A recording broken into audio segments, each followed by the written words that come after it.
Welcome to today's Student Internship Showcase. We're excited to have you with us and excited to see the presentation of our MPP students. Up first, I'd like to introduce and welcome our Director of the School of Public Policy, Lillard Richardson. Hi, thanks, Whitney.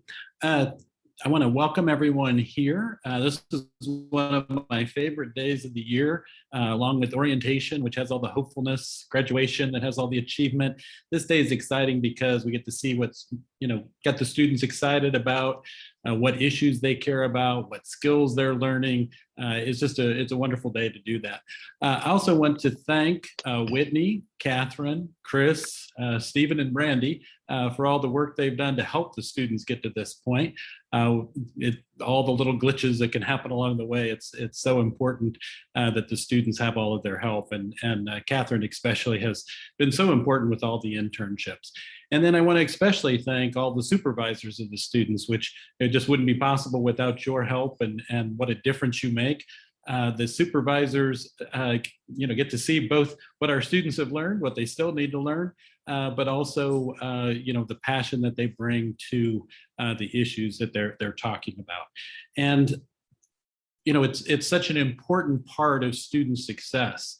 And when I talk to alums, they repeatedly tell me how important their internships were, what got them, what they figured out they want to do, what matters for their future. So many times it ended up setting them on a certain path that has continued to this day, as you talk to them. And so the internships are so key. And again, we couldn't do it without the supervisors. So I want to especially thank you for that.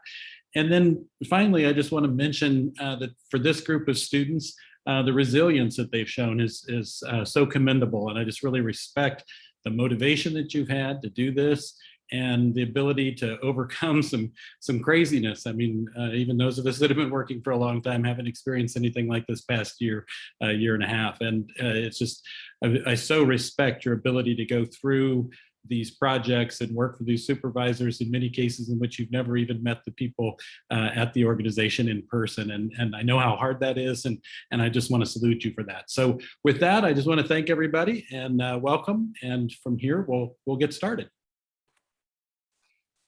And I want to take a moment to thank you, Lillard, for that wonderful introduction, and just to talk a moment about the professional development program and how the internship process fits into that program. It's such an important aspect of our professional development because we do have a goal as a program of having our students experience the real world and be job ready when they leave our program. And so the internship is instrumental to making that happen. The internship typically happens between the first and the second year. And it's a great opportunity for students to apply what they've learned in the classroom and to really see how it plays out. They spend 300 hours at a minimum over the course of their summer and have the opportunity to practice and overcome obstacles and really sort of challenge their thinking. So I hope that you enjoy the presentations today as much as I have, as I've seen the posters and worked with students over the summer. We encourage you to participate. So each student will present, and at the end of their presentation, we have a short window for some questions. If you please enter your questions in the chat box or the Q&A at the bottom of your screen, our moderator, Whitney, will insert your question at the appropriate time. As Lillard mentioned, we have a great deal to be thankful for our organizations and our preceptors. We could not do the internships without them. And without these organizations, they would not have happened.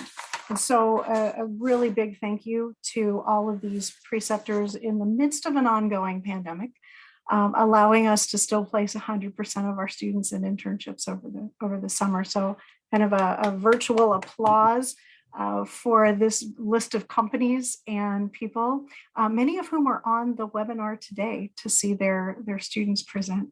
So without further ado, I'd like to turn the program over to Whitney, our moderator, to get us started. So Whitney. Thank you so much, Catherine. To get things started, we're very excited to kick off our poster session showcase with Alexander Lutz, who interned with Column. Welcome, Alex. Hi. Thank you. Hello, everyone. Thank you very much for that introduction, and thank you all for watching. My internship presentation will be focused on, like she said, a company called Column. So I think that it makes sense to begin by outlining Column's organizational structure, its background, and its mission. So I'm also going to apologize here in advance for the speed and brevity with which I talk about each component of this internship, just due to time constraints, just so y'all are aware up front. But Column is a venture capital funded tech startup. It was founded by a few ambitious college students who collectively dropped out of Harvard to create and market a product that facilitates the free flow of socially impactful information. And it also improves the operation of news publishers across the country. Column's initial product is a workflow tool that we offer for free to publishers in an effort to revolutionize a sector of the news known as public notice. This is an area in publications where individuals are legally obligated to file certain notices to the public. For example, we see a lot of estate sales and name changes, legal actions which must be announced to the public and made available for legal dispute. This area of the newspaper industry is a key revenue generator, but for many years it's been operated in an inefficient manner by publishers countrywide. It's also a key element to ensuring societal transparency and is instrumental in democratic political systems.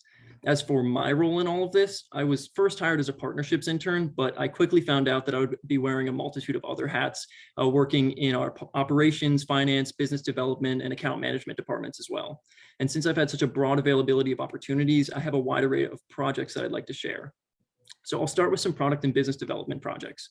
The first of which I'll refer to as an information utility revenue stream, is something that I'm not allowed to technically speak specifically on, but it has an industry valuation somewhere in the tens of millions of dollars. So I thought that it would be interesting to bring up.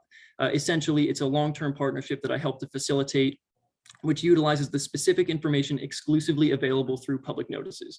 And that's really all I'm going to say on that one. But I also developed an internal referral system for our existing clients. Our cost of customer acquisition was just far too high. So as a solution, we created a subdomain of our website that allows existing clients to refer potential new clients, where we align stages of a successful conversion of a referral lead with an incentive structure for the referrer. We project that this will decrease our cost of customer acquisition by up to 75%. And the final development project is an approach to utilizing cash flowing through Column's enterprise product. Essentially, we focus on a principle called negative working capital to generate additional revenue. But I'm going to leave that project alone because you'll see this featured as my capstone this semester. I'm going to change gears a little bit here and enter the realm of our operation team, where I created a short form data sheet for potential venture capital investors. This was essentially an effort to organize people and the documents they possessed. We've since used this as a major component in our recent round of venture capital fundraising. Another operations relevant project was the completion of training and standards documentation for our account management and customer experience teams, which we've since adopted as the primary reference for employees in this domain. And lastly, I was the project manager for the implementation of an HR and recruiting software called Greenhouse. This has shortened the recruiting workflow from 3 hours of work each day to something that can be tracked within 30 minutes every morning. And finally, I'll get to the area of the company that I was actually hired into, which was the partnerships team, where of course I held several responsibilities like having conversations with strategic clients, setting up user notifications within our product, and other basic marketing tactics. But I really want to focus this section around an amazing opportunity that I was granted by Column. After my first month of working there, I was asked out of the blue whether I'd be willing to travel. And I somewhat sarcastically responded that I'd love to do whatever the company needed, especially if it involved travel. So the next week, I was shipped off to Florida to live with our CEO for 3 days, representing Column as the head of their business development at the Florida Media Conference, which is the largest annual statewide publisher conference on the East Coast. This was an absolute turning point for me in my time at Column. The company sent me to manage a booth at a conference that could lead to millions of dollars of lifetime valued revenue. I spent time at dinners, nights at rooftop bars, award ceremonies, and even the presidential suite, speaking one-on-one with CEOs, directors, and chairmen of state committees about partnering with Column. And to top it all off, our CEO offered me a full-time position leading their partnerships team after an incredible conversation we had walking through the botanical gardens in Sarasota. Clearly, I could go on and on about this experience, but instead I'll just leave it as an open point of discussion, perhaps for the Q&A. But I think this actually leads rather well into a reflection of what I learned during my internship. So here are my 4 biggest takeaways. First, find a problem that you're passionate about solving and surround yourself by the right kind of people. Those who are like-minded, driven, ambitious, and supportive of one another. Next, make sure you find a workplace culture that helps you thrive. And when you get there, take initiative. While you're working, be compassionate and supportive, even when it isn't convenient for you. But most importantly, be relentlessly ambitious. Look for solutions where no one would expect and never be satisfied until you meet the goal you set out to achieve. There's always a way to get to where you want to go, and the dedication of the people on the Column team are testament to that. So after that, I just want to thank you all for listening, and I encourage you to reach out if there's anything you'd like to talk about further. My contact information is in the bottom right-hand corner of the poster, and I look forward to answering any questions that you all might have. And I would encourage anyone who has questions to put them in the Q&A or the chat. And right now would be a great time if anyone has any questions about Alex's experience with Column. So we'll give it a minute if anyone has any questions, and then we'll move on to our next presenter.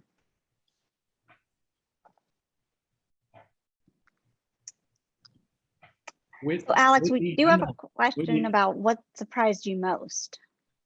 What surprised me most? I think the degree of responsibility that the company was willing to place upon me. I think that the trust that they showed in me was reciprocated in the amount of effort that I put into my internship and, you know, the eventual output, which was just some incredible projects that we got to collaborate on. Excellent. Excellent. Well, I know that you are short on time. I know also, but our director also has a question that he wants to ask. So Lillard, Dr. Richardson, if you have a question. Yeah, no, you're on you have access to your camera right now. Yeah, I got off there for that. So I just wondered, when you mentioned that the culture, the organizational culture, so important for your success, what are some of the features of organizational culture that you found, you know, most useful, most energizing for you?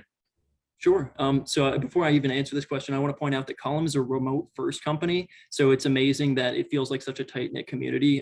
The people who are in leadership make that possible. So to answer your question directly, I'd say the opportunity to be able to engage with the CEO, the COO, the head of my business unit, and my direct supervisor being the head of partnerships, pretty much on a daily basis. And, you know, whenever I have any issues or just really want to talk about the work that I'm doing, talk about strategy, they're always welcome to have conversations about that. So the ability to have access to my superiors was really integral in that process. Excellent. Well, thank you so much, Alex. We wish you all the best of luck. We know you had a great experience working with Column, and we look forward to seeing more from you. All right, next up, we are going to hear from Anna DeBello, who interned with the South Carolina Centers of Excellence. Anna pre-recorded her video since she was unable to attend today's event, and we are going to watch her presentation now. Hi everyone, my name is Anna DeBello, and I'm beginning my second year as a Master's of Public Policy student. Unfortunately, I couldn't be here live today to share about my internship this summer, but I wanted to record a little bit about my experiences to share with all of you. This past May, I accepted a policy research intern position at South Carolina Centers of Excellence, Aspire, funded by the South Carolina Commission for Higher Education. I had the opportunity to research existing policies and practices in teacher recruitment that provide opportunities and barriers to prospective teachers, while also developing recommendations for innovative policies and practices related to bettering teacher recruitment and emphasizing inclusivity. I will first talk about the organization and the specific Center of Excellence that I worked for, discuss the central responsibilities that I held in this position, and finally, the key learning experiences that I gained. The South Carolina Commission for Higher Education created the Center of Excellence grant program to provide funding for universities and other institutions in South Carolina to conduct research for new teacher preparation programs to be implemented locally and eventually statewide. As described by the Commission, their intention is to have these research centers develop model programs, conduct research, disseminate information, and provide training for K-12 and higher education personnel in the center's specific area of expertise. ASPIRE stands for Addressing Shortages Through Partnership Internship Residencies in Education. The center, located at Winthrop University, was founded to provide opportunities to explore teacher residency models as a mechanism to meet teacher shortages in South Carolina. The specific preparation program that the center was interested in looking at was an internship certificate. Unlike student teaching, the student candidate would assume the role of the teacher throughout their fourth and final year of their undergraduate studies, while being supervised by a mentor teacher who would have been an existing teacher in the school district. The candidates would be paid half of an entry-level teacher salary during the internship in exchange for teaching in the district beyond certification. The idea of this internship certificate is that it would allow universities to select their highest performing undergraduate education students who display attributes of a successful teacher and allow them to work directly in a local school district that is facing teacher shortages due to high attrition rates. These highly qualified candidates would be able to gain real teacher experience that could not be received from a standard student teaching experience. In order to bring this proposed program into a formal policy report, which would be shared with South Carolina stakeholders, including the Commission on Higher Education, the center needed research on existing teacher programs throughout the US. My central responsibilities and objectives as an intern are as follows: to provide guidance and expertise about policies related to PK-12 teacher recruitment and retention, including strategies and outcomes from a variety of states, highlight policies and practices in teacher recruitment that provide opportunities and barriers to prospective teachers, including a review of potential barriers for underrepresented populations, develop recommendations for innovative policies and practices related to teacher recruitment, explore data systems and outcomes to evaluate policies related to teacher recruitment and retention, and finally assist with the preparation of a report on Aspire that will be shared with South Carolina stakeholders, including the South Carolina Commission on Higher Education. For the first 5 weeks of my internship, I worked on compiling and analyzing teacher preparation programs that mirrored the structure of the internship certificate. I was able to compile evaluations of about 20 different teacher prep programs, analyze their strengths and shortcomings, and outline these findings. At the end of these 5 weeks of research and analysis, I met with my preceptor via Zoom to discuss the work.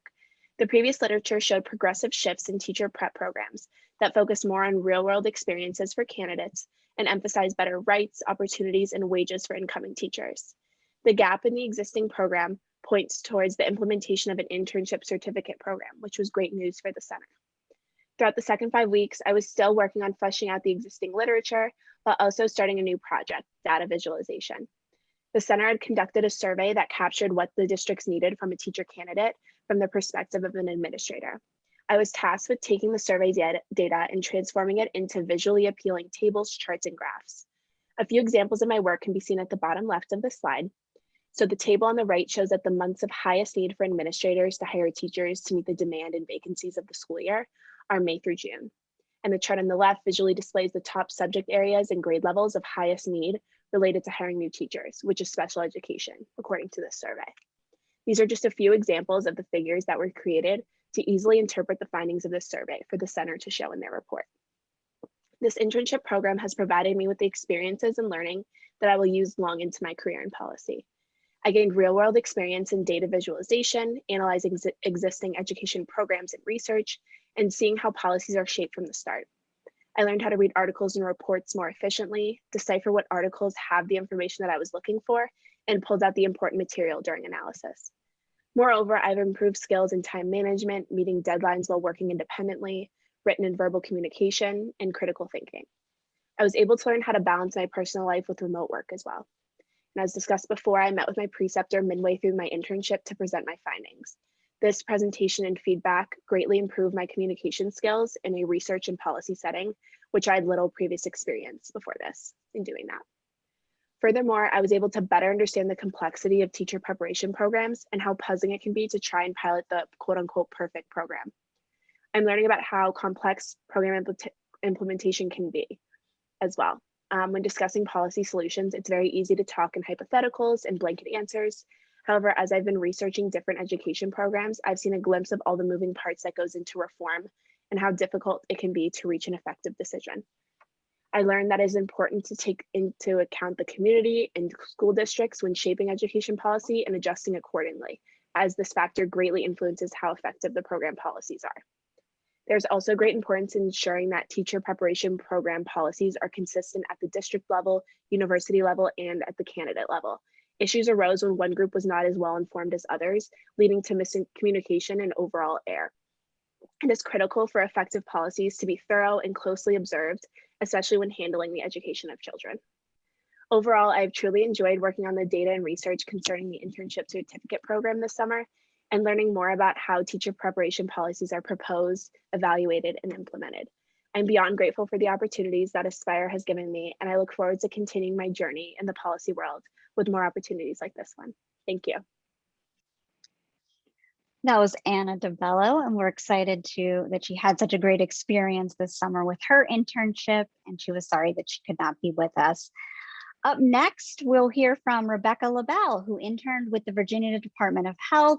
I want to remind everyone that we will be taking questions. So if you have questions throughout Rebecca's presentation, please start typing them in the Q&A window or in the chat so we can share those with Rebecca at the end of her presentation. So Rebecca, let's hear about your internship with the Virginia Department of Health.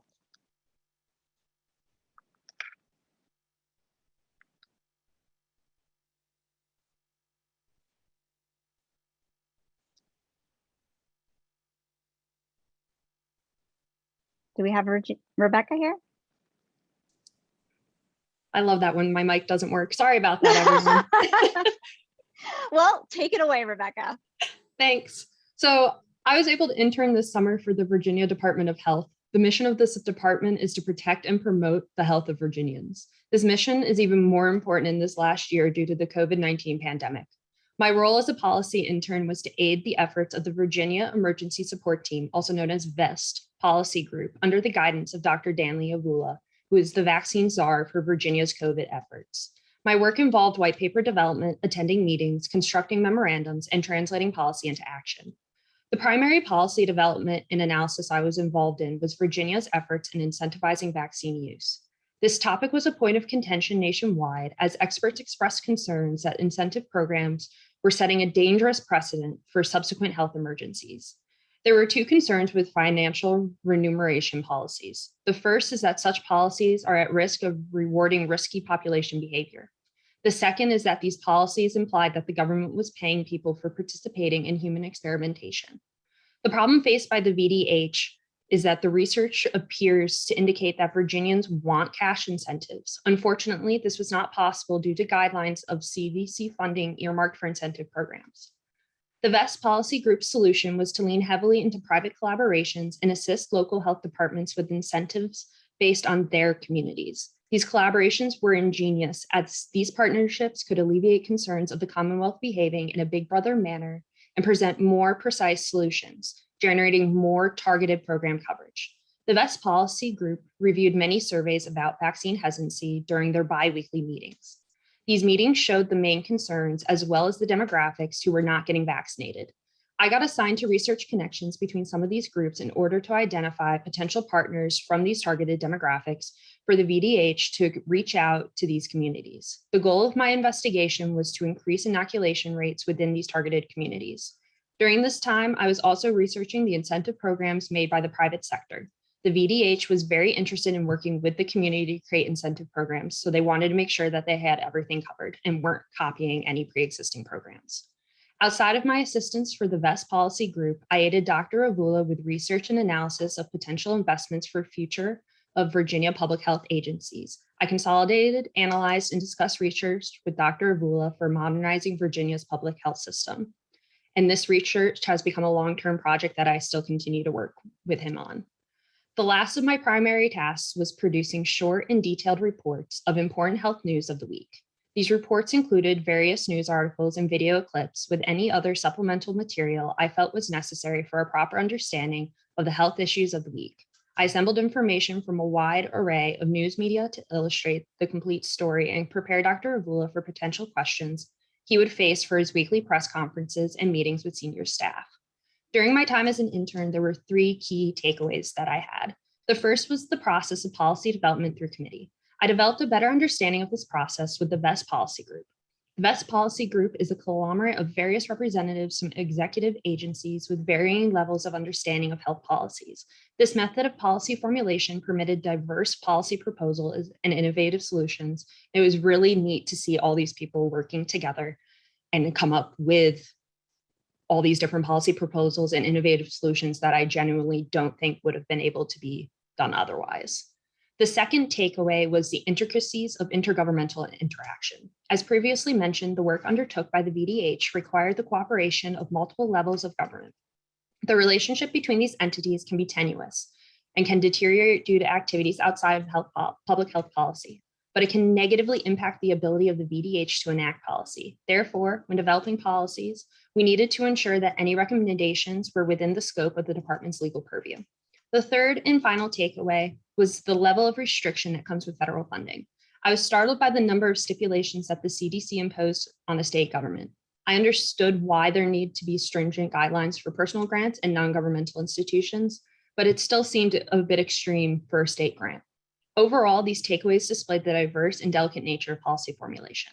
I was thrilled to apply what I learned to my work this summer, and I'm excited to continue my work with Dr. Avula as I finish my degree.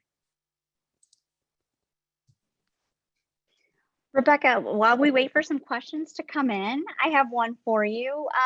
Talk a little bit about translating all of this high-level policy, health policy, and the data that you dealt with to the general audience that, as you mentioned, it was a tough audience that you had to deal with at times, who are largely resistant sometimes to the information that you're giving them. You did a lot of media, video work.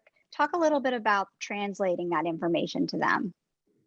So a lot of times how I started was I would try to dig deep into the actual topic itself. So what is each side saying? Where are they coming up with this information?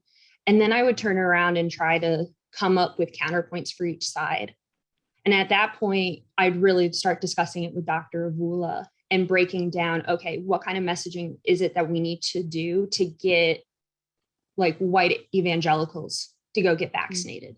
How can we convince them that this isn't a betrayal of their religion? This isn't a infringement upon their First or 14th Amendment rights. And the government isn't experimenting on you. This is a vaccine that has existed and has been being produced since the 90s for the initial research for mRNA vaccines. So kind of taking down what the actual background of the policy would have to be, and then kind of working backwards to, okay, how do we address this? Mm-hmm. What were some of the surprises that you dealt with or learned during the experience? I think one of the ones I found was the most interesting really was the limitations that we had with the CDC funding. A lot of other states were able to do like those big raffles in New York State, the huge music concerts. There were some states that were promoting like free beer for those who are over 21. The CDC funding, if you use it, you're not allowed to do anything with like big sporting events, with music festivals, with like memorabilia. You can't do any drinks or beverages, non-alcoholic or otherwise.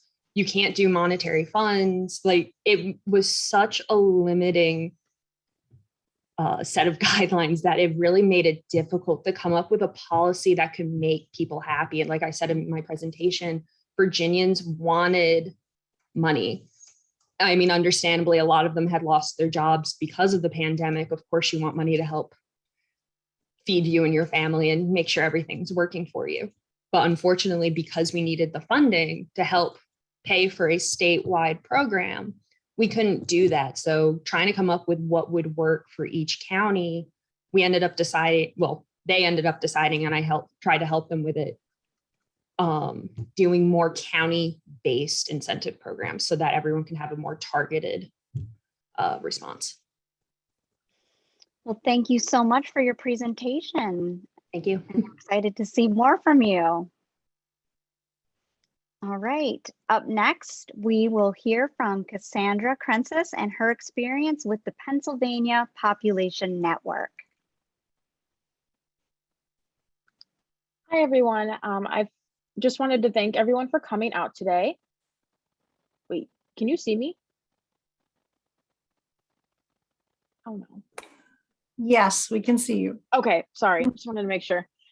So this summer, I interned with the Pennsylvania Population Network, or it stands for PPN. So PPN is a demographic research organization and is an affiliate with Penn State's Population Research Institute, or PRI. So PPN provides analyses focused on the role of population structure and change and the impact on demographic outcomes of well-being to inform and assist decision-making by stakeholders. PPN's director is Raven Chandler, and she also served as my internship preceptor. So I started my internship right after school ended on May 10th, and I'm still continuing some work with them right now.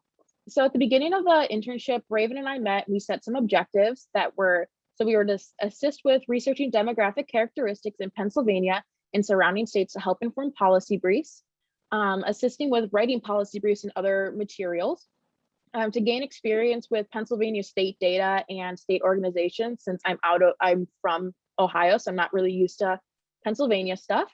And then to also gain experience using statistical software to help analyze data. So all of these objectives were met by the end of the internship.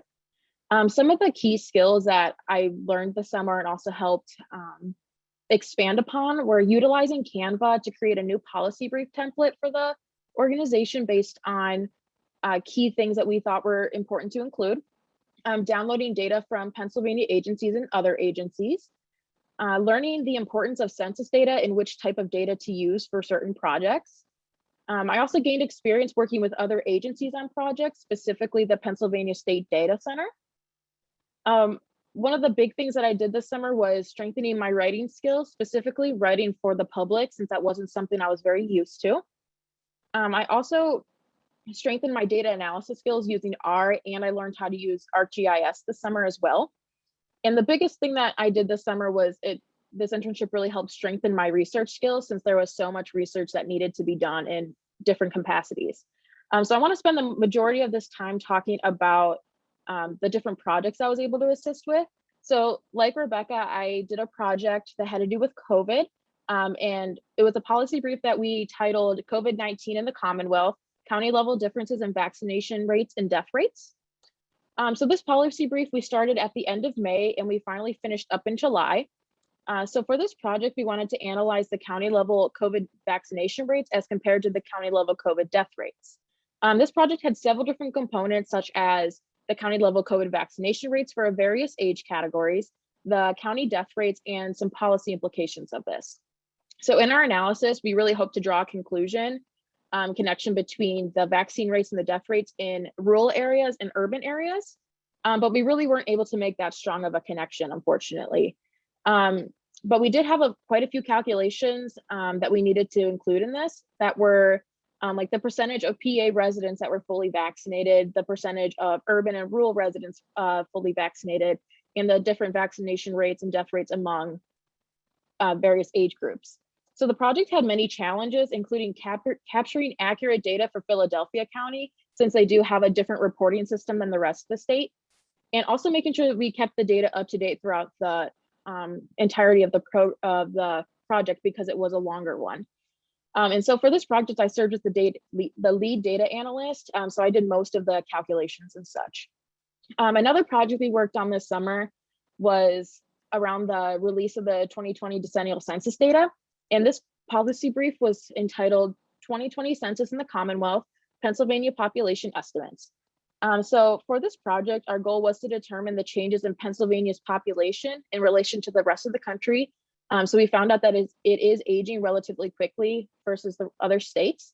And we also wanted to look at changes on a county level. How are different counties changing as in aging or things like that?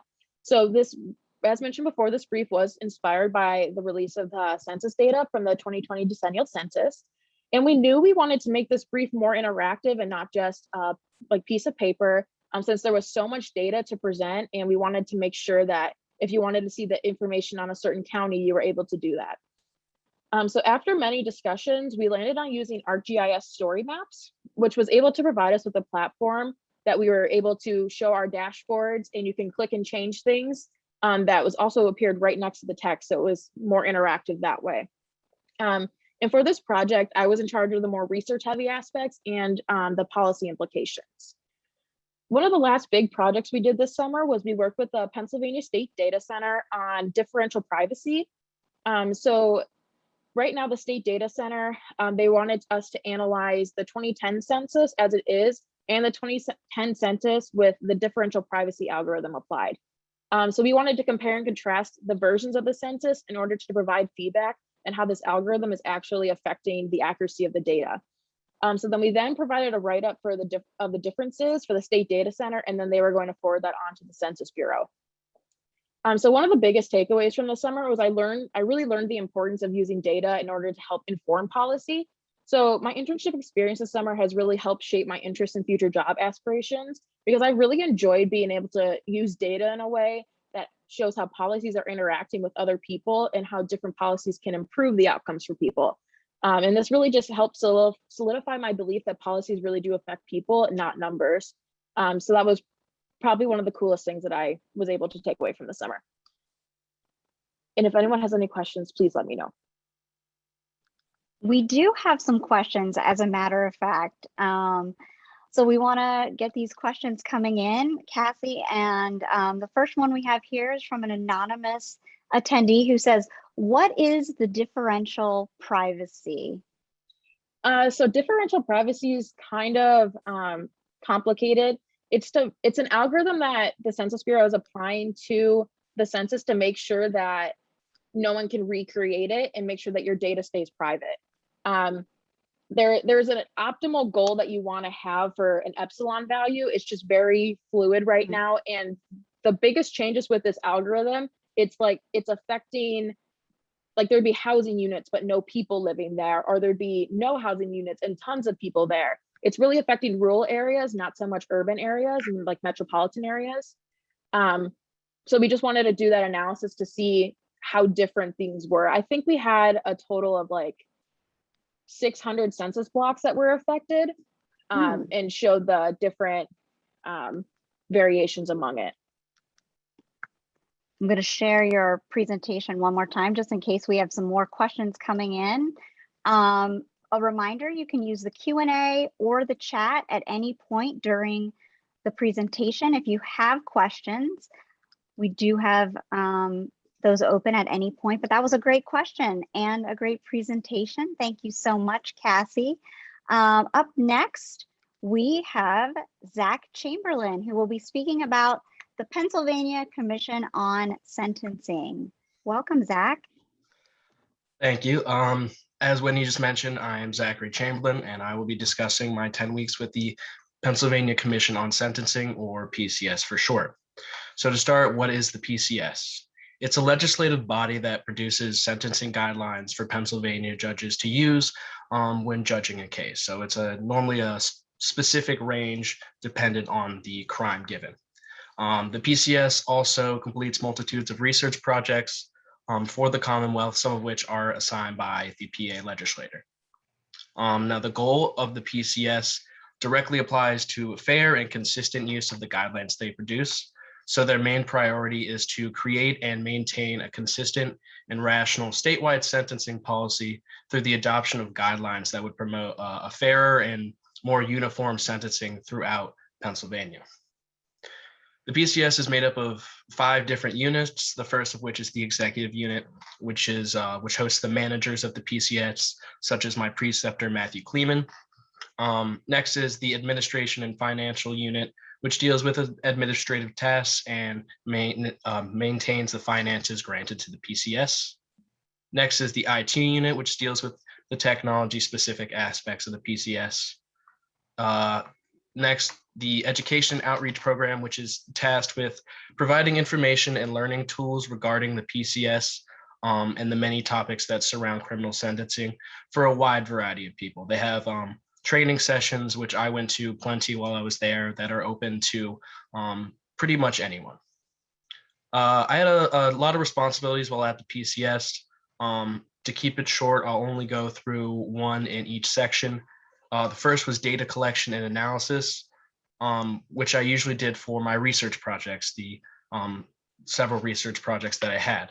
So first, I would gather data from a scholarly article or other peer-reviewed sources, or I would find a data set or produce a data set from other outside sources, and then analyze that data to either create a hypothesis on the stuff I'm searching or to find trends in the data.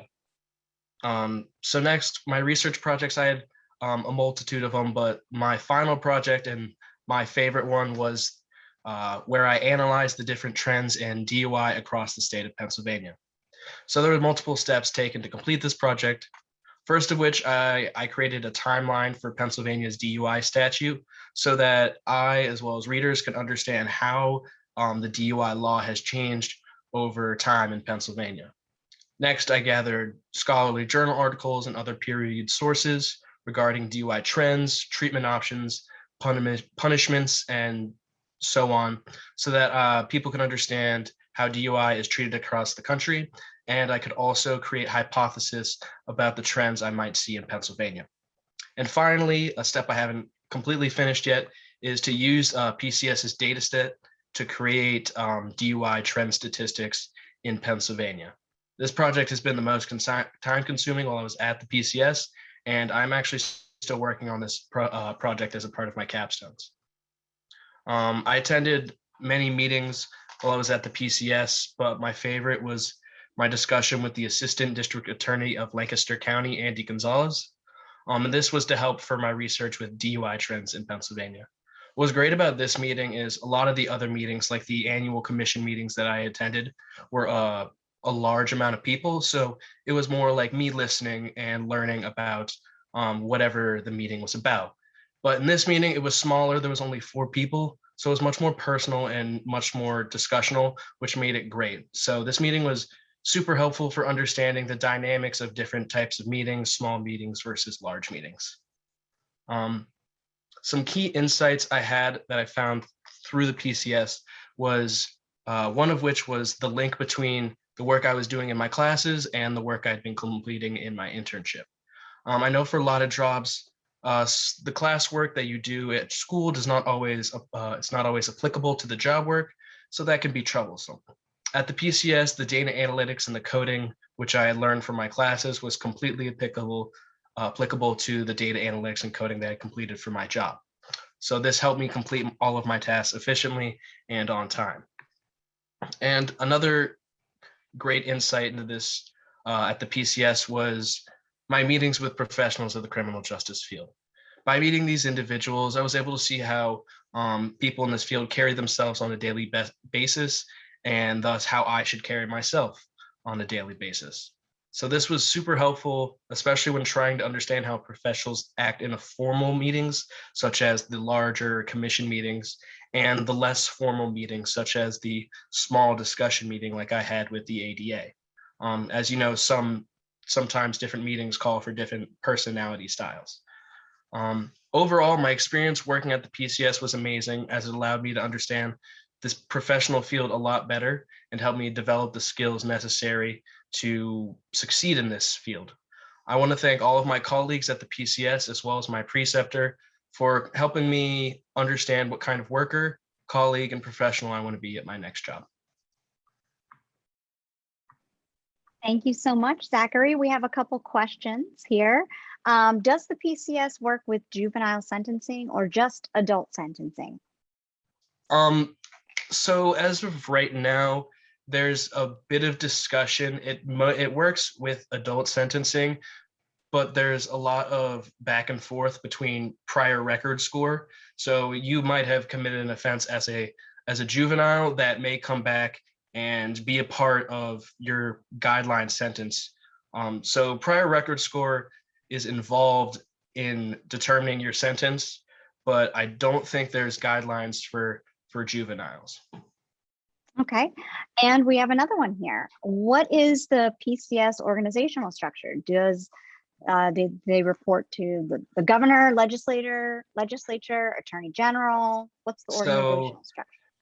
There's a boss. My boss was Matthew Kleeman, and he has a boss that reports to the PA legislature and the Commonwealth, mostly because their research projects come a majority from the legislator, so they report back to them, usually during their commission meetings. Other than that, it's like the executive unit, and then the other 4 units are essentially all equal to each other, and then report to the executive unit, which then reports to the legislator or the Commonwealth of Pennsylvania. Great. Thank you so much. And thank you so much for those questions as well. Oh, there's another, we have someone put some great information in the chat. If anyone is looking for information on juvenile justice services, there is a link in the chat. So thank you for that. All right, moving on. Up next, we are going to hear from Vipul Kapoor, who will be presenting on his internship with Column. Hi everyone, my name is Vipul Kapoor and I'm going to be presenting about my experience as an intern over the summer at a startup named Column. As Alex already mentioned, Column is a VC-funded tech startup that was founded in 2019 out of Manhattan, Kansas. We offer a platform that is used by government agencies, lawyers, and media businesses to facilitate the regulatory process of placing public notices. The company is now the official public notice platform for over 10 states in the US.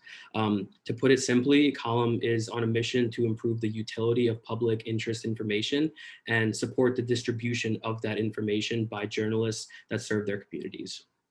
So as for my role, I was fortunate enough to actually start my internship 2 months early and take on projects and responsibilities throughout various components of the company. These include finance operations, information flow, partnerships, product, ingestion, and operations. The first one I'll discuss is utilizing the current capital that is flowing through our product. Essentially, we are focusing on a financial metric known as working capital that represents operating liquidity that is available to our business. This project involves many intricate steps and will span over the course of many months. We started off by documenting the cash flow through the product. Moving forward, we are actively analyzing the collected data to determine the median price of a notice and the median time the company is capable of utilizing the working capital acquired from said notice. We will then develop an investment strategy for using this money and include any contingency plans in the event of any unforeseen circumstances. Another important aspect of my internship was conducting various forms of research on public notice legislation. Given that states have various types of policies that cover everything from a notice's font size to the number of papers that must print a notice, one of my initial projects was to write internal documentation in which I read through and synthesized each public notice statute for all 50 states.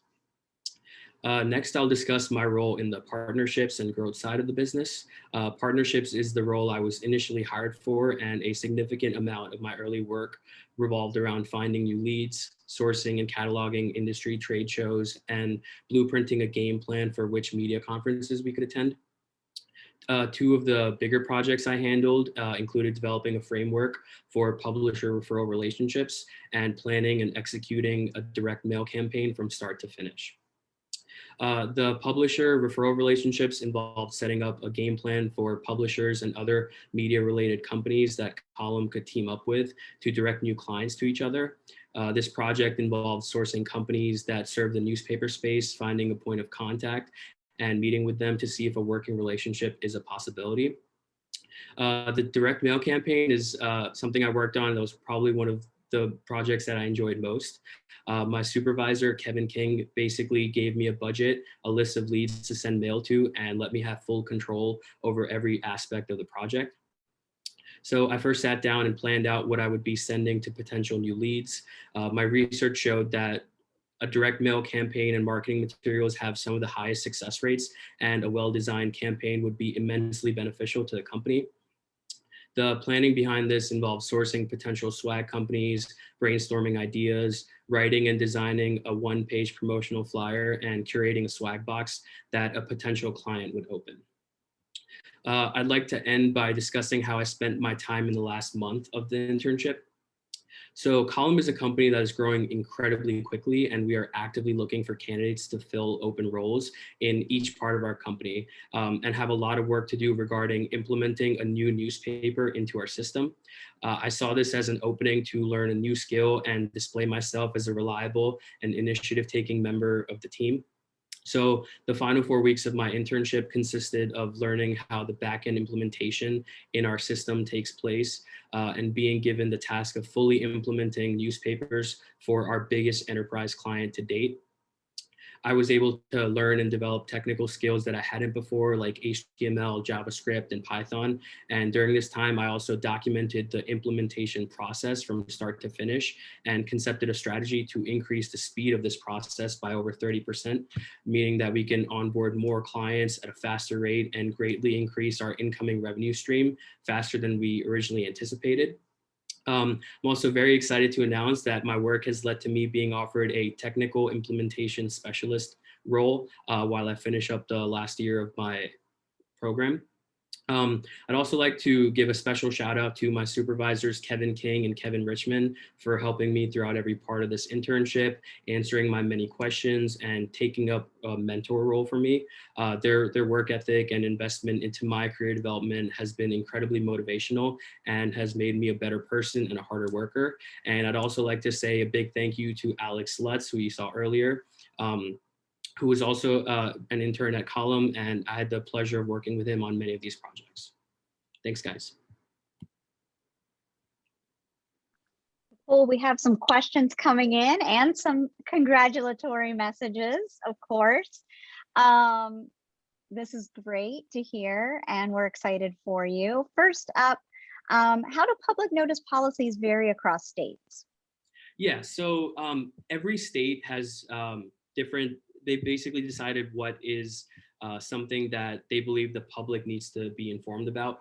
So some jurisdictions will decide that, hey, we need to have city council meetings and school board meetings be part of public notices and be displayed, while some just are very basic about it. They just say, hey, you just need to have this notice be a certain font size and it can't cost more than this amount of money so that more people are actually able to file a notice, pretty much.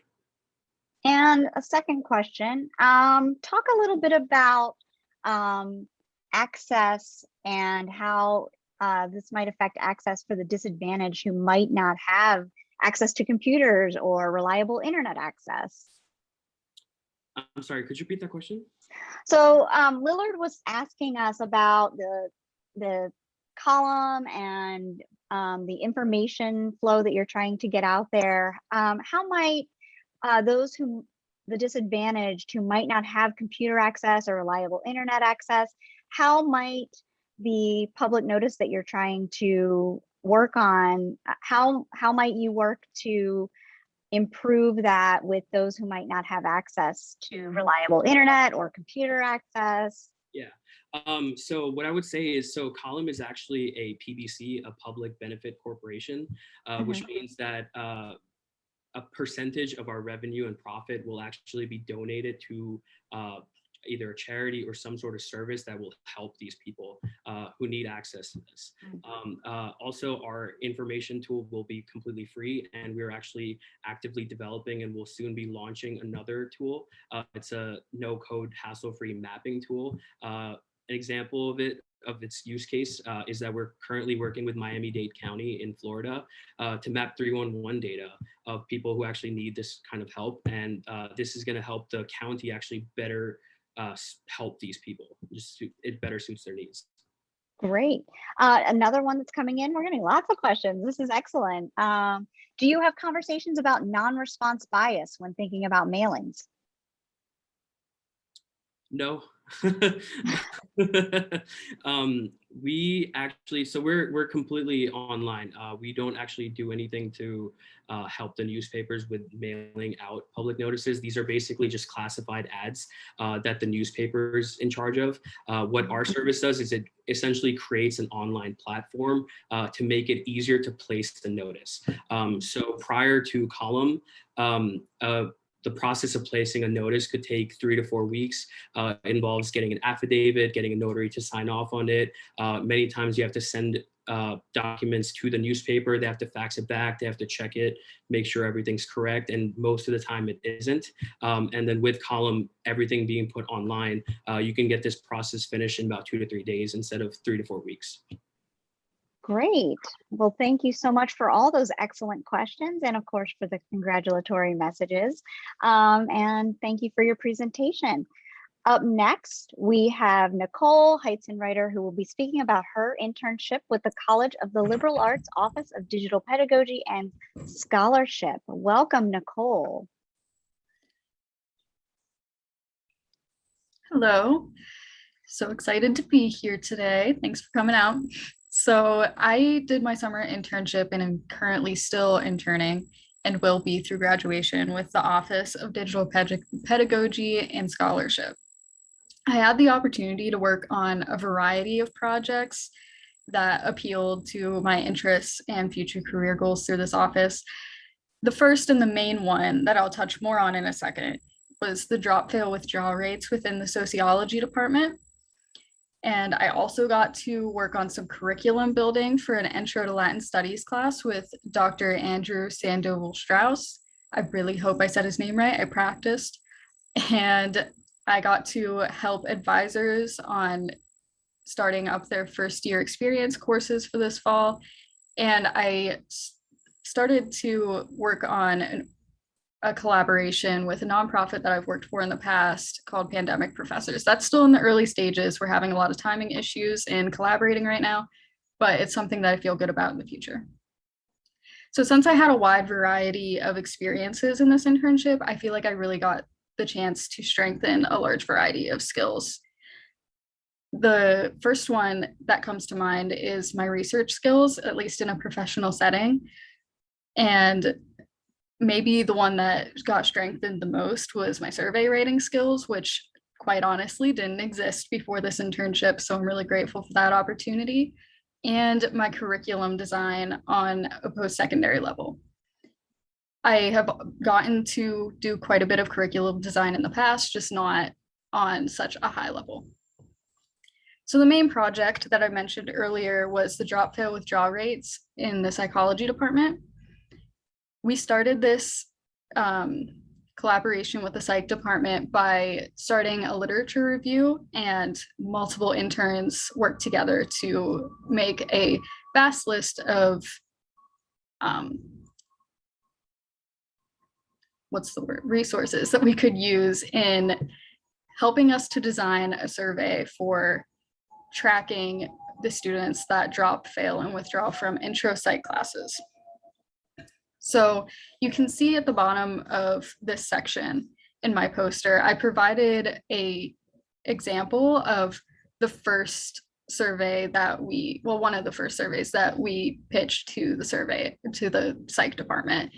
And so we came from that meeting with some suggestions and points that the psych department wanted to include in the survey. So we just finished another revision, and we plan to meet with them very soon to pitch another survey that we think really marries our priorities in the survey and researching the drop fail withdrawal rates and their priorities.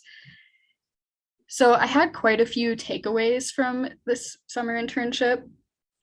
The first one being, don't hesitate to reach out to an expert if you get stuck on a project.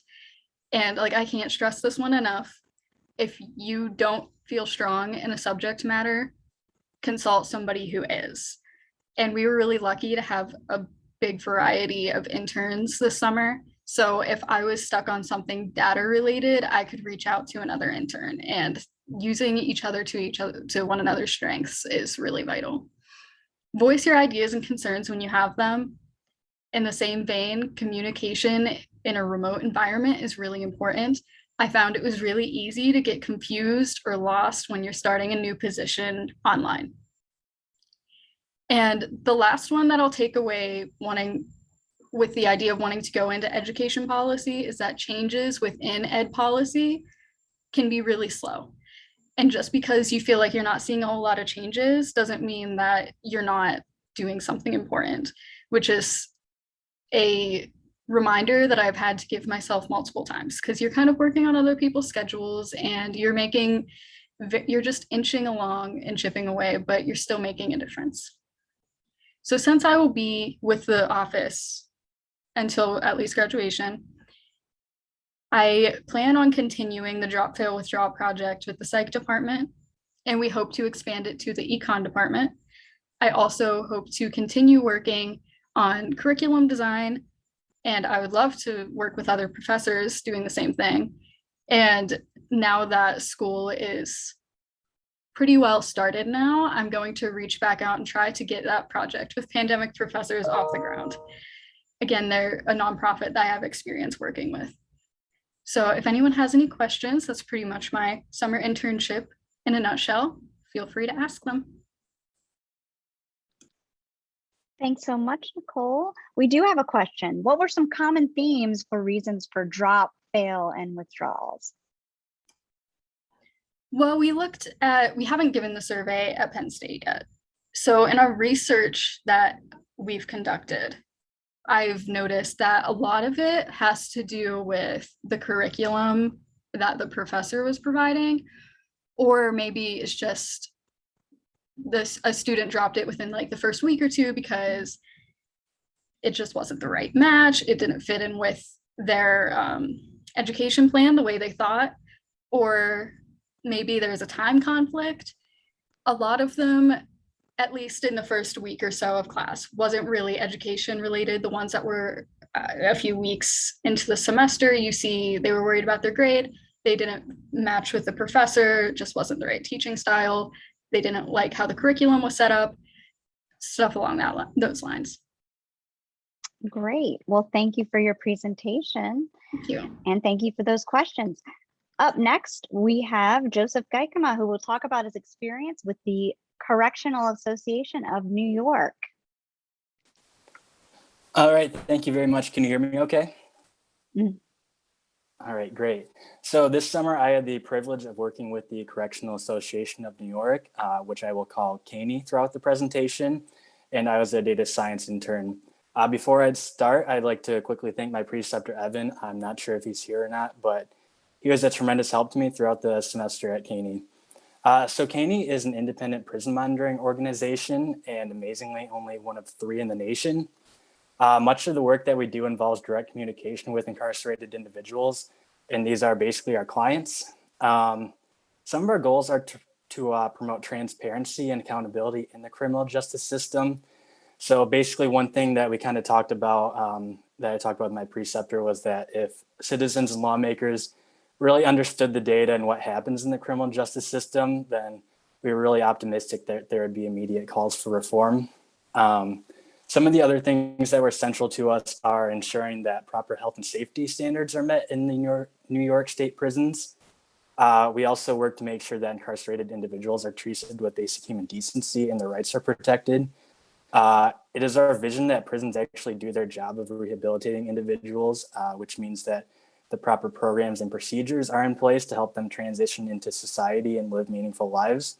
It is our vision that less people are incarcerated and for shorter periods of time, especially when it comes to minor drug offenses. And lastly, we envision a society that treats people equally and the sentences are not based on an individual's skin color or economic status, rather the nature of the crime that was committed. So much of my work at CANY was based around monitoring visits. And these are when members of our team actually attend and experience a prison facility firsthand. On these trips, we are free to interact with incarcerated individuals, and this is really the bread and butter of what we do and how we obtain a lot of information and data about the prison facilities. Although I was unfortunately able to partake in a monitoring visit this summer, one thing that I did regularly for these was create online surveys via Google Forms that our team would use. And these consisted of a variety of questions, whether it be multiple choice, free response, scale ranking questions. And we had to make a variety of these survey questions for each facility because there are multiple units in each prison facility that we would attend. And this really was helpful because it allowed our staff to interview people and quickly input their responses digitally. So the next part was actually after the monitoring visits. Once we got all of our data, I was tasked with organizing the responses that we collected. So as many of the questions were open-ended, I had to make sure I input the most noteworthy comments in a concise manner. This wasn't always easy because a lot of people had multiple topics that they'd want to talk about, and especially with someone quickly trying to type their responses, these were not really always the easiest to interpret. I also had to place each interview into categories based on what was mentioned. This was also a challenge because we could only pick 3 and there were over 80 categories to choose from total. So this was definitely a challenge. However, this was definitely necessary because this allowed us to quickly notice trends of each facility that we visit and really just notice what needed to be addressed right away. So another thing that I did this summer was join the newsletter committee. We published a newsletter in July that highlighted all of our interns and just talked about the work that we were doing this summer at CANY. And then this was sent out to all of our key stakeholders. although my work on the newsletter committee wasn't necessarily data science related, it was a great way to really connect with the organization and really learn about all my fellow colleagues. So last, I'll talk about what I learned this summer. Obviously, at an organization that gets such an in-depth and close-up look at the criminal justice system, there were a plethora of things. The first and most obvious thing that I learned is that there's still much work that needs to be done. Although prison populations have slowly been declining, there are still drastically more people incarcerated now than there were when the war on drugs began. Also, much of the things that I saw just pointed to the fact that the prison conditions are simply awful. I read many nightmare stories about things such as extreme heat, racist and abusive corrections officers, lack of basic supplies such as toilet paper that we would really take for granted and not think about. So obviously that needs to be addressed, and these things were a great concern to us. I also learned a great deal from my colleagues this summer. As I mentioned, my preceptor Evan taught me a great deal about data science as well as the criminal justice system as a whole. And I also had a brilliant team of interns that I worked with. So it was great, interacting with them regularly and discussing, issues that we were all passionate about, and really just being able to learn a lot from them. So overall, it was a great experience. So if there are any questions, please let me know. We do have some questions for you, actually. Were these interviews with inmates or with correctional officers? So both, actually, but most of the data that we worked with was from inmates. So yeah, there would be hundreds of interviews that we would get on a particular visit. Okay, and you talked about some of your key takeaways and what you learned, and some of those things seemed like where some things were failing. Dr. Whitco asked about what some of your major findings, specifically from the prison visits, what's failing, but what's also succeeding. That really depended on the facility. That was one thing that surprised me. It was how much difference there was in each facility. I thought there would be a lot more continuity. So some you would see, the conditions there were awful, but then other facilities, there was much better treatment there in general. As far as successes go, I'd say a lot of the programs that were offered, such as educational programs and GED training and things like that. So that was, one good thing that we noticed. And were they able to get data on how COVID was affecting prisoners in New York, and what actions did they take related to COVID? This is from Dr. Richardson, our director. Much of my work actually was not directly related to COVID. It sounded like I just kind of missed the period for that. It seemed like we did a lot of work before I got to Caney. We did notice some things. For example, COVID really affected just, things like the amount of recreational activity time that people would have. And, there were a lot of complaints about masks and things like that. And there weren't too many resources available to people. So for example, people, incarcerated individuals would only have one mask. And, obviously when you're wearing that for, however long, that, really is not something that works out well with just one mask. So Right. We did notice some things, but my research wasn't directly related to COVID. And finally, we have one here. It seems like you got honest responses. Was there any worry that you would get dishonest responses? Not really. I was actually surprised by how many people were willing to talk to us. And I think a big reason of that is because many incarcerated people just kind of want to be heard, want to have some type of interaction, and just kind of just feel that someone's hearing them and listening to their concerns. So I didn't really notice any dishonest responses. I mean, obviously we wouldn't entirely know, but it seemed like many people were very willing and appreciative of us. That wasn't a really big concern of mine. So I don't think that was a major issue. Great.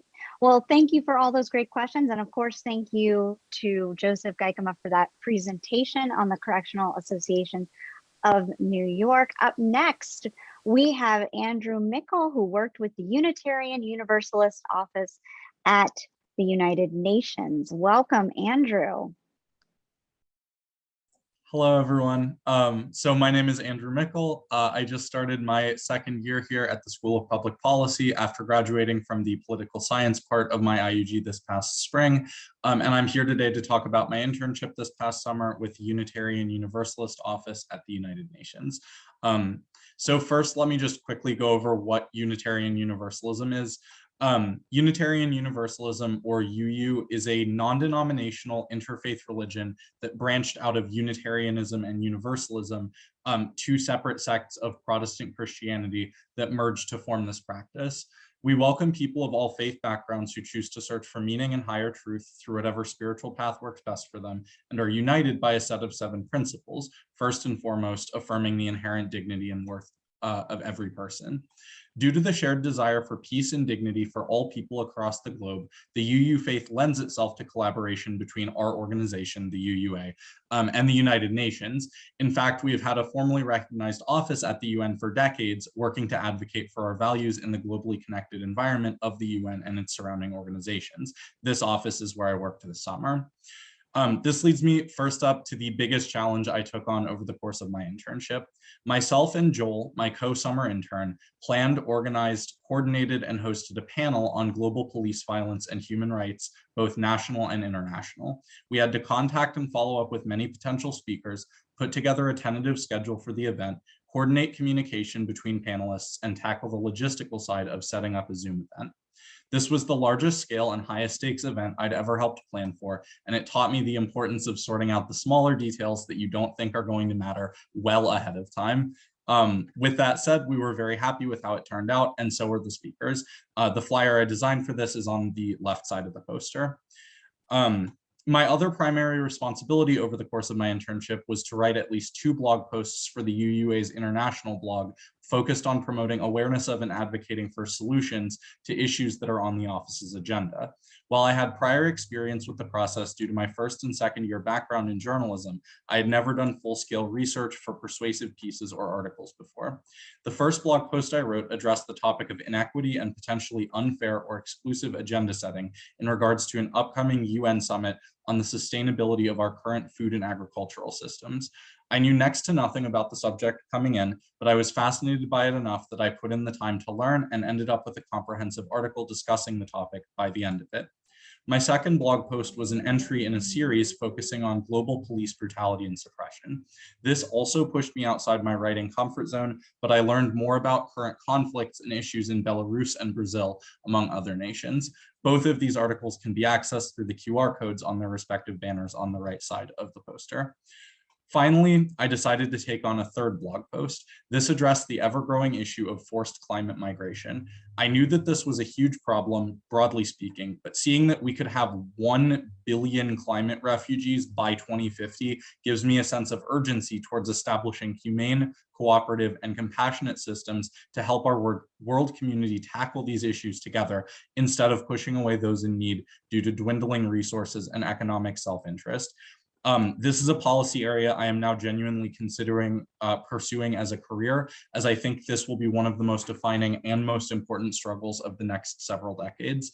This article was just recently published and can be accessed through the UUA International blog. The process of doing research, writing drafts, communicating with the rest of my team, and editing my work based on suggestions to help it fit with the style of the blog gave me a great deal of new experience with adapting my work to fit the environment I'm in. Given the professional importance of not only writing, but writing effectively, I'm grateful to have had this opportunity to improve my abilities in this regard. But I think what made this internship feel most worthwhile and kept me most engaged and interested in giving my best was the fact that everything we did was in the pursuit of advocating for the values of our office and our faith: compassion, global community, and human dignity. I think as policy researchers and political agents, it can be easy to become disheartened by the ways in which our world does not live up to our hopes and ambitions for how it could be made better. But I think it's still important to try, even in small ways.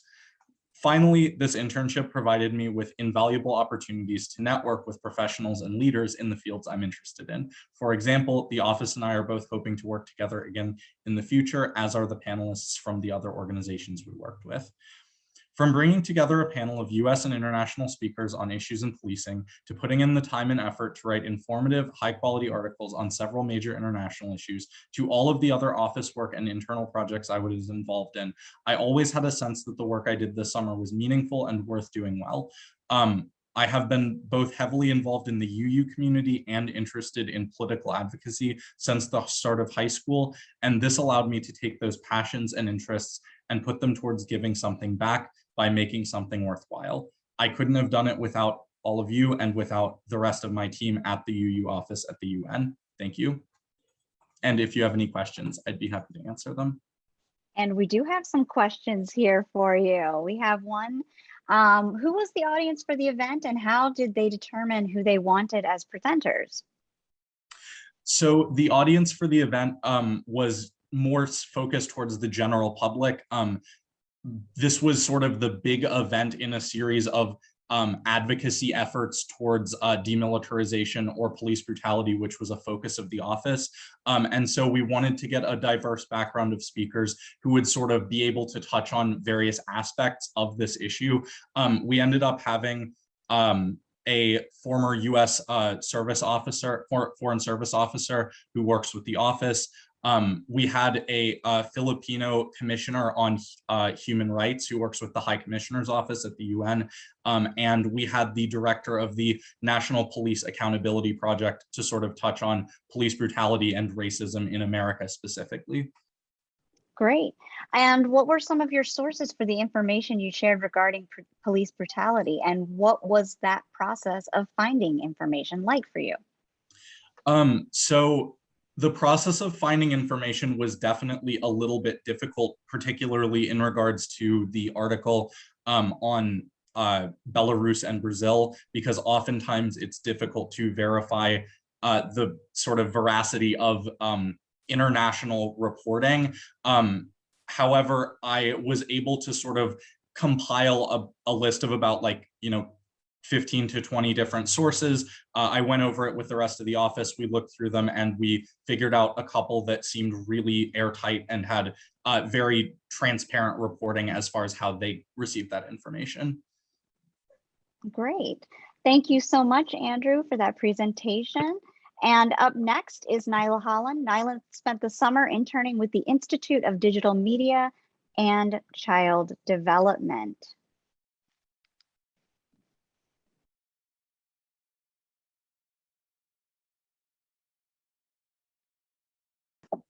Okay, hello everyone. My name is Nyla Holland, and within the MPP program, I have a specialization in education policy. This summer, I interned at Children and Screens Institute of Digital Media and Child Development from June 1st to August 30th. Children and Screens is a nonprofit organization that promotes interdisciplinary objective research into the impact of digital media on child development. The Institute seeks to inform parents and legislators through communicating its findings through publications, webinars, and letters. Children and Screens strives to connect the medical, social science, education, and public spheres. The Institute's work became very relevant with the COVID-19 pandemic as more children were spending time on screens than before. In this past summer, they've been able to leverage this moment to advocate for increased funding to research the impact of tech on kids' cognitive, social, and physical development. I was on the policy track. So as a policy intern, my main task was to learn how policy is created and enforced by monitoring policies and doing outreach to legislators. I chose to develop with the amount of tasks that we were able to choose, I was able to choose developing the emerging technology section of the Institute's website, as well as completing a national survey scan. So working with another intern, Gregory, we studied what technologies are rising to prominence, what concerns there are about them, and what the Institute should recommend. We found that emerging tech all have high growth rates, an element of ambiguity, and a large potential impact on society. So an example would be recommendation engines, which are a form of artificial intelligence. Many companies use these algorithms to categorize their consumers and create more personalized, commercialized experiences for them. And most users aren't aware of how much of their data is collected or what it's used for and what third parties may have access to it. So the main concerns we found regarding children's use of emerging tech are technologies that track user location, lack parental controls, sell user data, enable cyberbullying and talking to strangers, and allow graphic content are more harmful.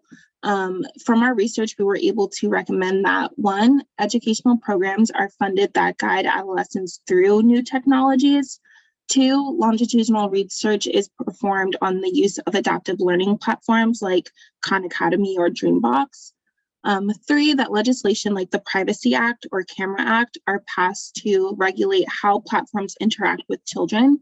And 4, advocate for non-tech programs that ensure holistic child development outside of their screens.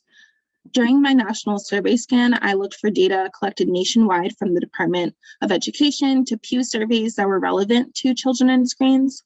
While identifying what data is already collected, I was able to find gaps in research that the Institute could hone into. These gaps mainly included a lack of information on those adaptive learning platforms, as well as just looking at the impact of screens on children, the same children over time. Other responsibilities I had included writing a section for the Institute's public newsletter on the progress of the policy track.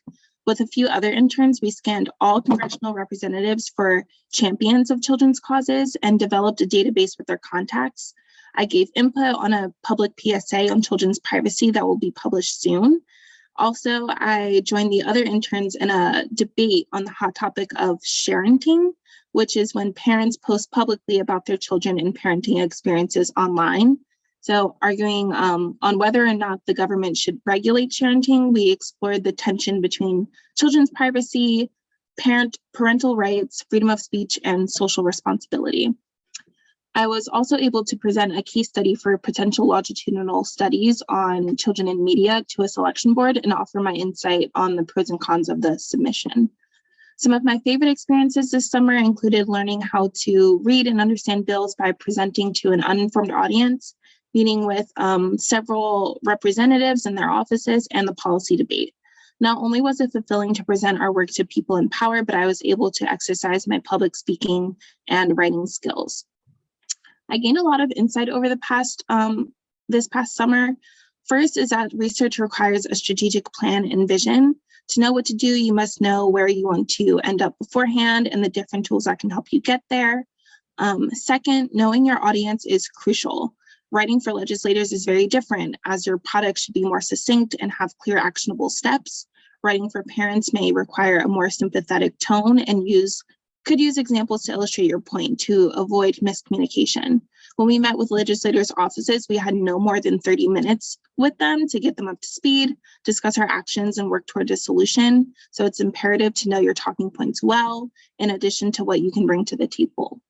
Fourth, positive interpersonal relationships can take you a long way. This came in handy when working with other interns on presentations and scheduling meetings. It's also a great way to network and learn from what others are doing in your field. Fifth, keep track of good data sources. So many databases are hidden behind paywalls or have maybe even unethical methods of data collection. So when you find them, hold on to them. Lastly, ask questions sooner rather than later. Holding on to concerns or confusion will only hold up projects down the line. So in my future professional career, I want to apply these lessons in my work. My experience have taught me that I work better in fast-paced environments, and advocating for those whose voices aren't as valued is a passion of mine, a vulnerable population like children. I'd be glad to continue working in the education policy landscape as more developments have implications for better policy and better outcomes for adolescents. I want to thank Children and Screens and the MPP program for this amazing opportunity. Thanks so much, Nyla, for your presentation. We do have a question, and I do want to point out also that we have an article of interest that was posted here in the chat if anyone wants to check that out. Nyla, how does the organization determine its priorities for advocacy? That's a great question. So I think they have these different work groups that convene based on what they feel is most relevant and really looking into the policy landscape. So something very that's a hot topic right now is children's privacy and data collection, as well as AI. So since more politicians are making legislation on that, are concerned about that, that's kind of how they capitalize on those things. And especially with the pandemic, they were more interested in education technology and maybe some other things where that wouldn't have that kind of policy, that opportunity window wouldn't be as prioritized. Great. Well, thank you for your presentation. Up next, we have Samia Tassin, who's interned with the Pennsylvania Population Network. She'll be presenting on her work with the Longitudinal School Attendance Boundaries Study. Thank you, Whitney, for the introduction. Hi, my name is Samiha, and I am a second-year MPP student. For the summer of 2021, I had the pleasure of interning for the Pennsylvania Population Network, specifically with the Longitudinal School Attendance Boundaries Study project. This project is supported by the National Science Foundation and by the Social Science Research Institute and the Population Research Institute at Penn State, and is led by Dr. Chris Fowler from the College of Earth and Mineral Sciences and Dr. Erica Frankenberg from the College of Education. So Longitudinal School Attendance Boundary Study, also known as LSABS, is a data collection effort that aims to collect data on school attendance zones for a national sample of K through 12 school districts. School attendance zones are the boundaries that determine assignment of students to public schools and are considered a critical determinant of educational outcomes and access to resources. So this study aims to collect data on school attendance zone boundaries from each decennial year between 1990 and 2020. School attendance boundary data can come in many different forms, such as GIS shapefiles, digital images, photographs of old wall maps, feeder patterns, and descriptions of boundaries that exist in school board meetings. So we believe this new database will be critical for future research initiatives, especially for analyzing the relationship between school attendance zones and education outcomes, school and residential segregation, and housing patterns, among other issues. So during the course of my internship, some of my key responsibilities included collecting historical and current data on school attendance zones for the state of Maryland and North Carolina. This included conducting web archive searches along with filing public information requests to school districts and communicating with administrators and GIS officials from county offices and school boards. We also maintained an extensive database for keeping track of the data we collected and of our communication progress with respective districts. Additionally, I also spent a majority of my time focusing on Howard County, which is a diverse suburban district in Maryland and is also part of the Washington metropolitan area. I was able to utilize mapping software such as QGIS to digitize school boundary maps from 1990 to 2020 using old pictures we obtained from the Howard County office. I also collaborated on a policy brief with the LSABS team where we focused on how school and residential population changes have correlated with boundary changes at the high school level in Howard County. Some of the key findings from this brief include that although schools in the district have become more racially and socioeconomically diverse since 1990, several school populations remain disproportionate to the district's overall population changes. The county has a disproportionately higher number of Black and Hispanic students and students receiving free or reduced price lunch in the southeast part of the region, while the northwestern part of the district and its high schools remain predominantly white, Asian, and affluent. So for instance, it is a little difficult to see from these maps, but at the center of the district are two high schools named River Hill and White Lake that are quite close to each other, but have very different proportions of students of color in their schools. River Hill, which sort of falls in the northwestern side, has about 16% Black and Hispanic students combined, while White Lake on the southeastern side has about 60% of Black and Hispanic students in the 2019-2020 school year. And most of the time, school boundary changes in the diverse part of the district simply just redistributed students around similarly diverse high schools, while boundary changes in the white, Asian, and prominent part of the district only intersected with similarly advantaged high schools. Also, a recent redistricting effort in 2019 to distribute low-income students more evenly among schools in the district was highly publicized and controversial, and was mostly contested by parents and families of students who attended these well-off high schools.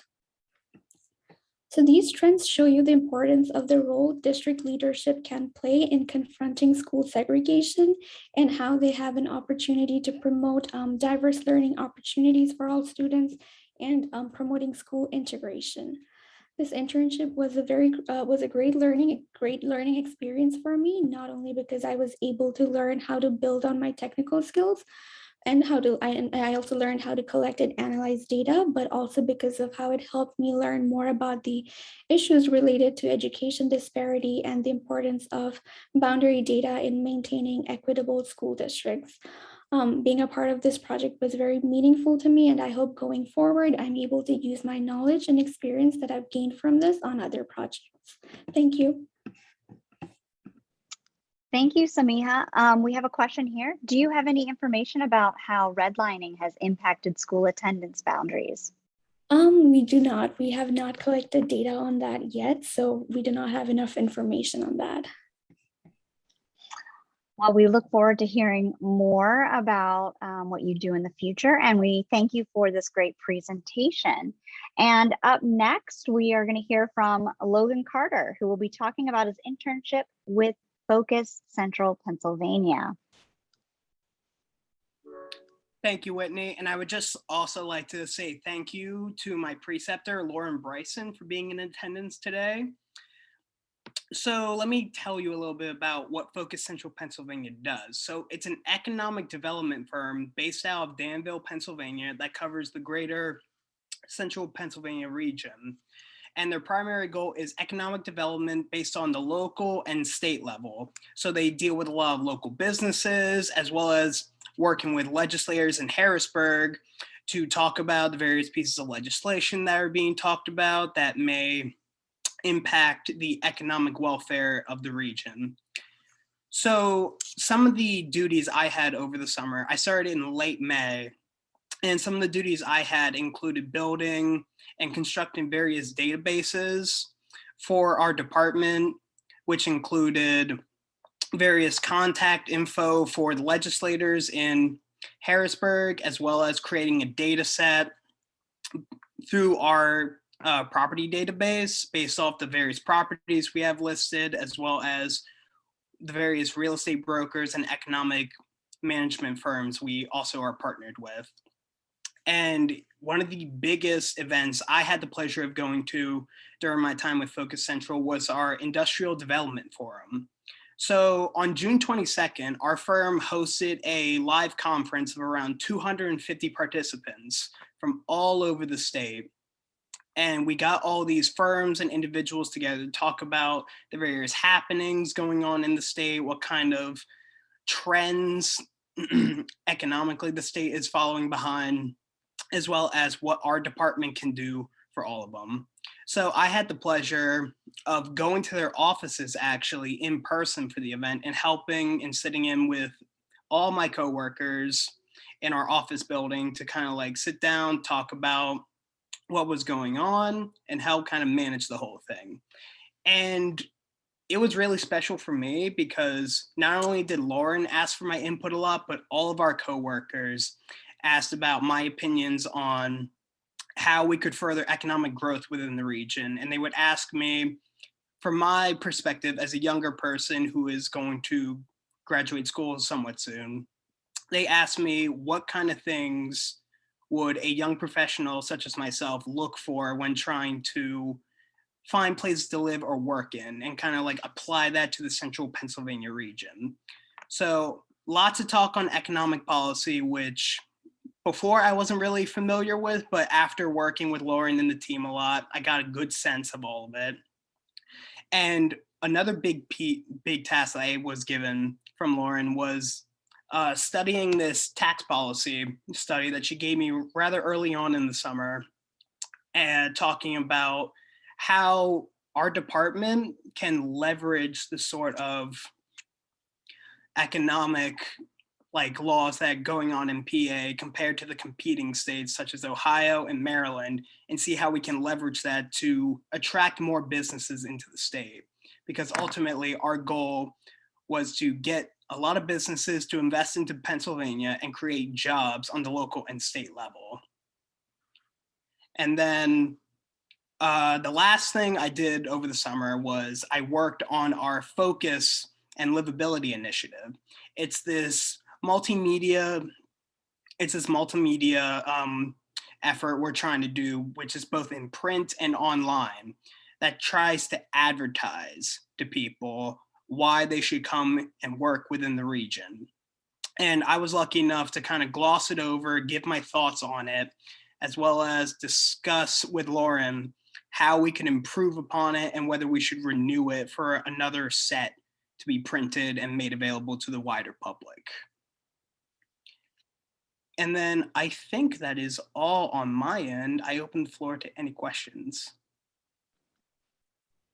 Thank you so much, Logan. We're running a little short on time right now. If we do have any questions, I don't see any right now. So if we don't have any, we're going to move ahead with Austin Hepburn, who's going to be talking about his internship with the Data Foundation.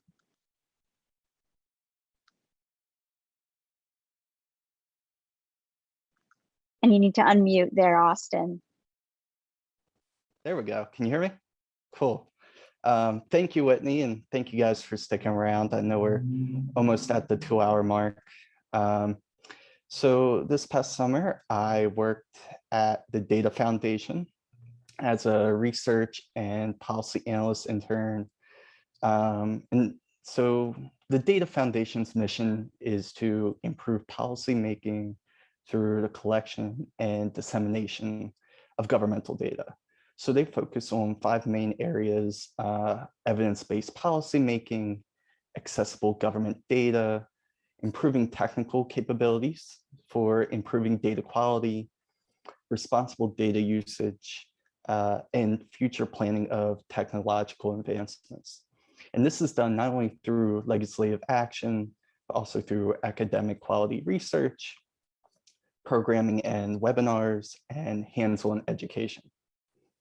So with my role, I conducted policy research related to open data, data access, and data transparency in regard to criminal justice data, education policy, and demographic data. So we found that investment in criminal justice data had been stagnant and that the data itself was often unreliable. So we therefore recommended increased funding and interagency collaboration between local law enforcement agencies and the FBI to increase data accuracy and accessibility.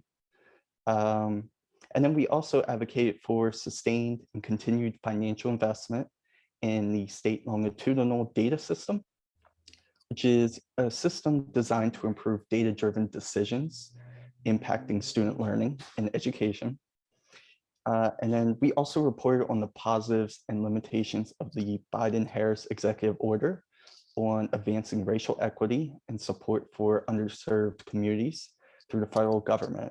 And that created a federal work group that is working on improving equitable data. In addition, I participated in the outreach to congressional members, along with the drafting of congressional requests for information. And I am also co-authoring a peer-reviewed paper that quantitatively and qualitatively analyzes correlation patterns between household perceptions of law enforcement and micro-level crime.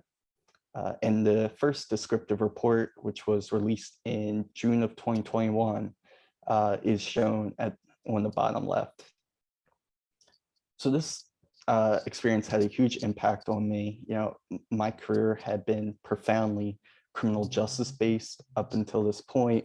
You know, for the past 10 years, going all the way back to 6th grade, my focus has been solely on improving conditions and policies within our criminal justice system. And this internship has really given me the knowledge and experience to expand my career interests past the criminal justice sector and into the other policy spectrums to improve society with data. And even more so, it provided me with connections and friendships that have been invaluable. In terms of professional learning experiences, my experience with the Data Foundation really gave me a sense of what I am looking for in the future when in search of a model organization. You know, culture fit is a large part of any career, and the Data Foundation really offered insight on how a positive workplace culture can create a positive morale.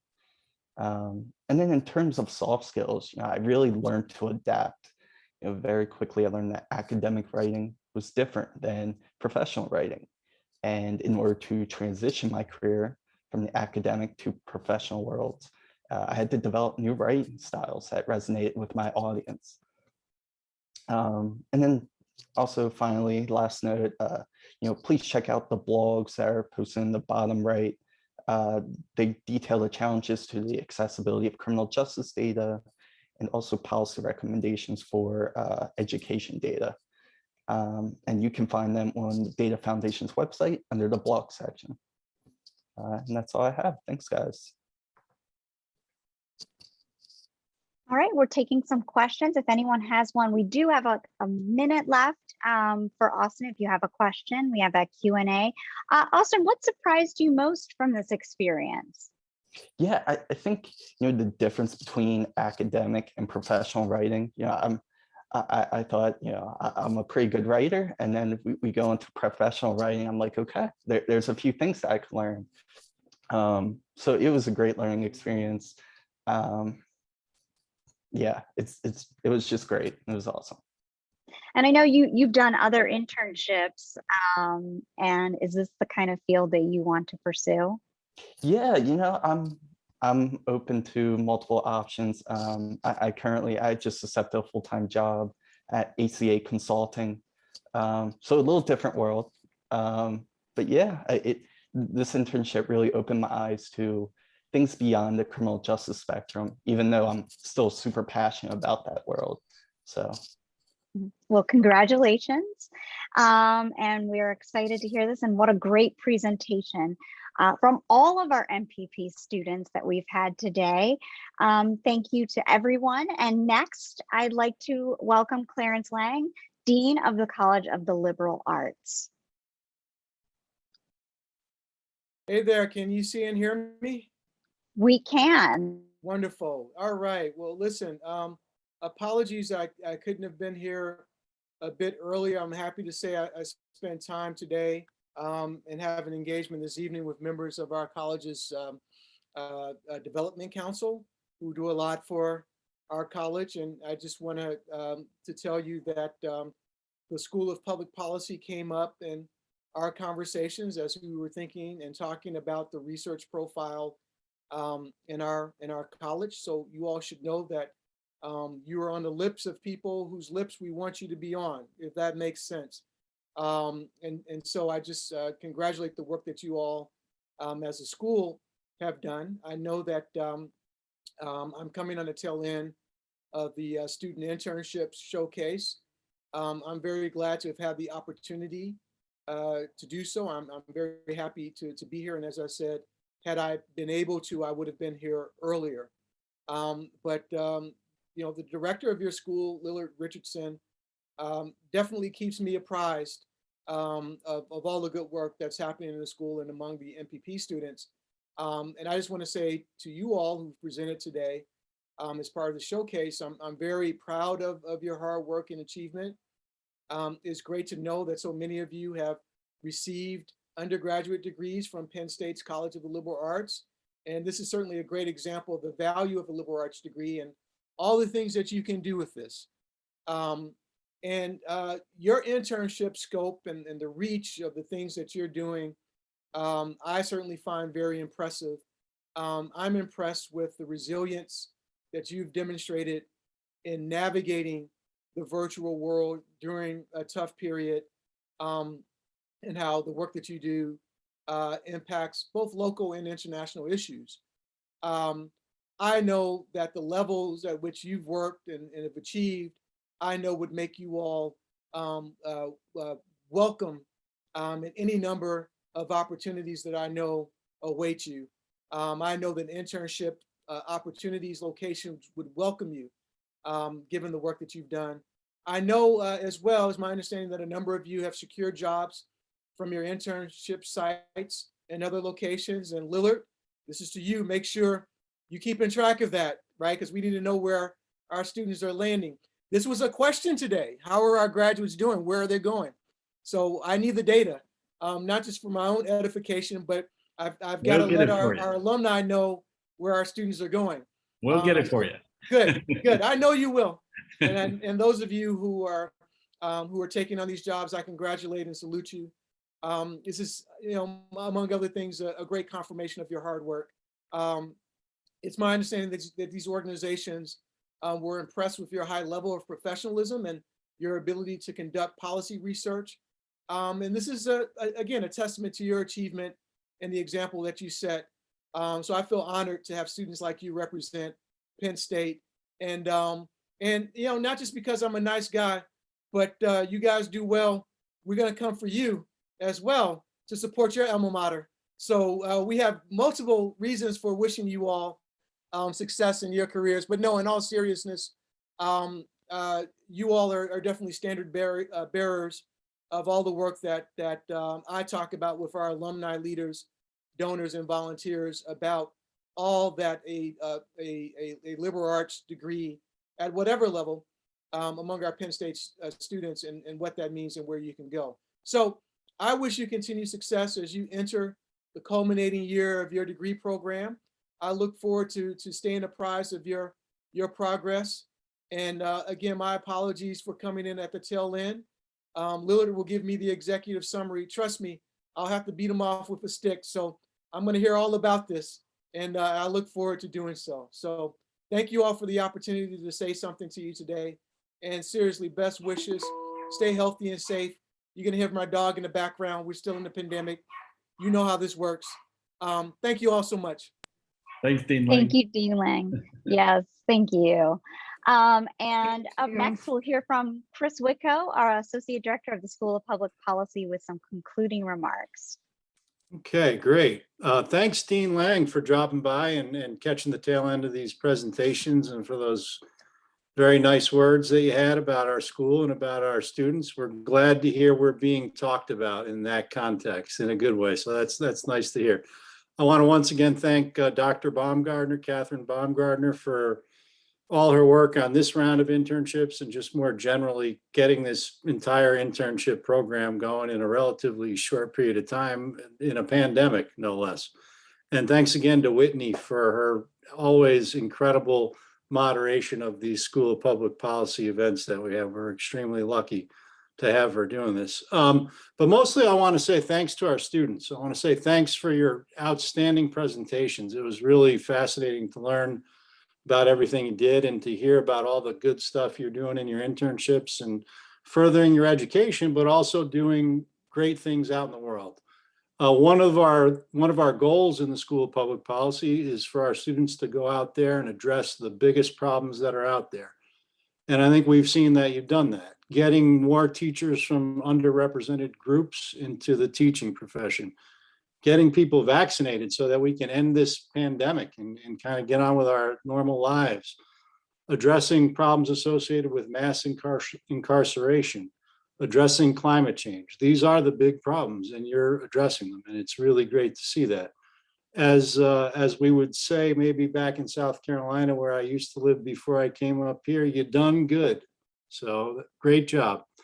And I look forward to seeing your continued professional and intellectual development in the capstone class in the spring, which I'll co-teach with Dr. Baumgartner, but even more so than that, I look forward to seeing all the great things that you're going to do after you take these experiences you're learning at Penn State and as you go out into the world. So thank you. And I think that'll just about do it for us. Whitney, do you have a final wrap-up comment? That is, we want to thank all of our MPP students and our preceptors who joined us today, and some family members I saw who joined us as well. We appreciate all of your presentations. They were incredible.